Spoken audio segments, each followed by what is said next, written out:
नमस्कार मंडळी, चला तर आज आपण बनवूयात व्हेज मंचुरियन सूप. तर त्याच्यासाठी लागणारे साहित्य आपण बघणार आहोत. त्याच्या अगोदर हे सूप बघून घ्या कशा पद्धतीने रेडी झालेलं आहे. तर याच्यासाठी आपल्याला रेसिपी बघावी लागेल. चला तर मग सुरुवात करूयात आपल्या रेसिपीला. कांदा घेतलेला आहे उभा चिरून, कोबी घेतलेला आहे चिरून, हे व्हेज मंचुरियन मसाला मिक्सची एक पुडी आणलेली आहे आपण. पाणी घेतलेलं आहे कपभर, त्याच्यामध्ये ही मसाला मिक्स करून घ्यायचा, व्यवस्थित असा मिक्स केलेला आहे. नंतर मंचुरियन तर आपण ऑलरेडी तळून घेतलेले आहेत.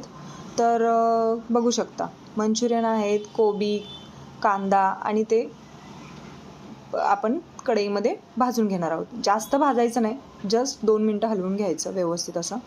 नंतर त्याच्यामध्ये आपण जे पाण्यामध्ये मिक्स केलेली होतं ते मसाला तो टाकलेला आहे त्याच्यामध्ये. बघू शकता कशा पद्धतीने झालेलं आहे. याच्यामध्ये शिमला मिर्च, गाजर वगैरे पण तुम्ही ॲड करू शकता. ते व्यवस्थित असं उकळी आल्यानंतर सूप व्यवस्थित दिसतं. बघू शकता कशा पद्धतीने झालेलं आहे. हे सूप जर थंड झालं तर ते घट्ट होतं. गरम गरम खाण्यातच मजा असते हे. तर बघू शकता कशा पद्धतीने आपले व्हेज मंचुरियन सूप तयार झालेलं आहे. घरी नक्की ट्राय करा. रेसिपी आवडली असेल तर लाईक, शेअर आणि सबस्क्राईब.